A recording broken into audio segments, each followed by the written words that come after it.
Okay. Which side are you on? Okay. This is good. Right. Okay. Terrific. A good-looking guy and an Terrific. old guy. All right, we're all set. You feeling ready here? Yes. Okay, guys. I'm with futurist David Houle, and we are, as I mentioned before, at the Companies versus Climate Change conference here in Miami. We're having a terrific time. We're on to our second day. David, you gave a fantastic talk yesterday. Really got people fired up. One of the first things that I want to talk about is metaphors. Okay. Because you just gave this great metaphor. Right. I want you to just, hash it because you explain it a little bit better than I can. But this concept of being a spaceship crew, what did you mean by that? Sure. So I wrote a book called This Spaceship Earth, and I have a nonprofit called thisspaceshipearth.org. And the whole concept is to think of Earth as a spaceship, right? A spaceship can't get coming resupplied. From Buckminster Fuller originally, right? Right, exactly. Yeah. So in 1969, Buckminster Fuller wrote a book called Operating Manual for Spaceship Earth, and where he said, we have to create an operating manual for this Earth spaceship. Otherwise, we'll have problems. In 1970, around the first Earth Day, Marshall McLuhan said, there are no passengers in Spaceship Earth, we are all crew. So it is those two things that gave me the impetus to call this book This Spaceship Earth. And with the nonprofit, the thing I realized is that people get it. I was invited to speak to NASA because their scientists were so frustrated, and the NASA scientists said to me, to your point, you've created the biggest metaphor, Earth as a spaceship, to face the biggest existential crisis that humanity is facing. And it's real easy for me because I go, what happens to a spaceship if you consume all your onboard resources? You have to abort the mission. Well, we don't want to abort humanity, right? Not so to that's how it mention, came up. I don't think we have any other options, do we? No. It's not like we got a resupply vessel coming along here. Right. And the other thing that I talk about, you heard me say it yesterday on the stage, is that we're not here to save the planet. The planet couldn't care less about us. It's been around for 4.5 billion. It's going to stay around for 3.5. We, as a species, have triggered the 6th extinction event in the history of the planet. So climate change is not about saving the planet. It's about saving ourselves from ourselves. Okay, and what have you seen actually work, though, right?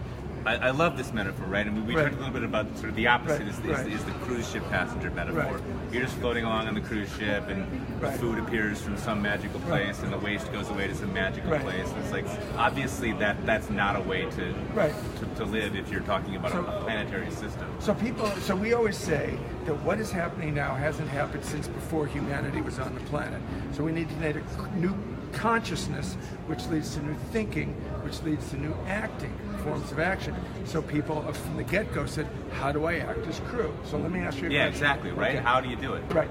How much do you pay for your electricity bill every month, approximately? It's pretty low. Like what is it? It's like $20. $20? Yeah. So you're almost off the grid, right? I know, and actually, that's another long story. It's just because we have low... Okay. But so let's say it's $100. Right. Okay. So most people say, oh, it's 100 or 200 or 300. Oh, you got a swimming pool. Yeah. Right. So say it's $100. What we say is, how much energy are you using? How much energy are you paying for? Nobody knows that answer. In other words, they're a price-oriented consumer going, oh, if it comes to be $100, if it's $150, I go, wait a minute. Oh, that's right. It was really, really hot or really, really cold. And then they pay as a price-oriented consumer. What we're saying is the 2% solution. The average American home, 1,000 kilowatt hours per month. Take it down to 980 next month. Then take it down 2 more for every month until after 6 months you're at 880. You probably will cut your costs by 12%. But what you are doing is you're not being a price-oriented consumer. You're being a conscious crew member who is managing the amount of energy, of electricity they're using, most of which comes from fossil fuels, right? So, the other thing I've realized about this metaphor is we want to recruit 1 billion crew members, right? The two things, as you know very well, that environmentalists struggle with is people go, well, I don't really know how what I do affects this thing called climate change. And the second thing is, does what I do really make a difference? So we want to recruit 1 billion crew members. So that way people are feeling larger. In other words, I can say, what happens if 20 million people in the United States next week reduce their beef consumption by 75%? It would change the market. What if 2 million people in the state of Florida reduce their energy consumption by 10% in 1 month? What if 10,000 crew members went to all the public stores on one weekend, brought their empty Tide containers, bought a new one, and after they checked out, filled the new stuff into the old bottle and handed the new bottle to the Publix. If 10,000, it would change things. So becoming part of a crew gives people a sense of belonging and scaling. Okay, and then the big question though is like, how do you actually do it? How do you recruit these people? How do you? I mean, we can talk. Well, that's to why them. I'm here. We can like, that's yeah, why I'm here. Okay. And I have to give you credit, and I want to say for the record, I wish this conference was 10 times as big, as do you, as does Jason. This is the most important climate change conference on the planet because it is corporations. I created my entire, as you know, I travel the world as a futurist, and that's what I have to go back to doing. I took a year and a half off to do this.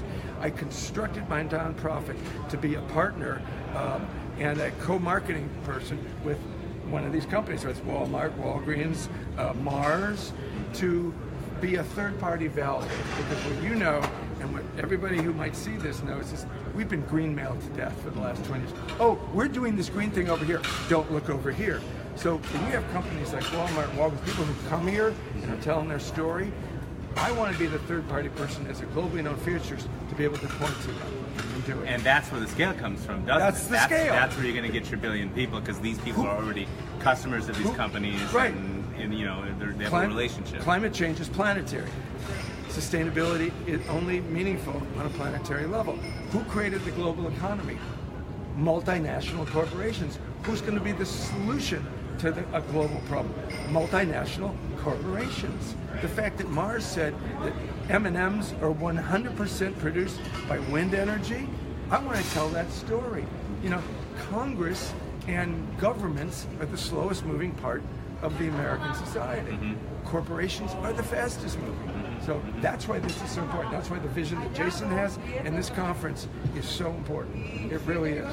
So last question, really apropos of that conversation. Yeah. What have you done, or what's your advice for those who want to engage these corporations to take a much more visible stance? We talked about Mars, they're doing great work. Not every company is doing anything half as visible, right, if at all. What's the path towards getting those folks engaged? The CEO, the people that are really making decisions. That's where I have some companies. leverage, because I'm known as the CEO's futurist, and I've spoken at 3,500. So what I'm saying to corporations, I will put myself, my global credibility as a futurist, at your disposal to be able to talk. Because the problem that happens is, at the lower level, green people can make a demonstration. It doesn't get up to the top, or it's reported negatively. So the obvious thing to do, we've developed a theory: you vote when you go shopping. And you It's not a theory, it's the real thing. The way it is, yeah. Right. In other words, did you know that the t-shirt you're impulsively thinking of buying used 150 gallons of water, or not? So educating. So, you know, you heard me say it yesterday. We've gone from consuming in a growth economy to conscious consuming in the circular economy that people here are creating, into a spaceship economy where you have to be a conscious non-consumer. We all have too much stuff, right? Nobody has an empty closet. Why is the storage business one of the fastest growing businesses in the United States? We have too much stuff. Stuff puts a stress on the spaceship. So I just want to thank you, because this is really great. This conference is a really great conference. I'm not getting paid to say this. I'm excited to have been here and have been keynoted, and to see.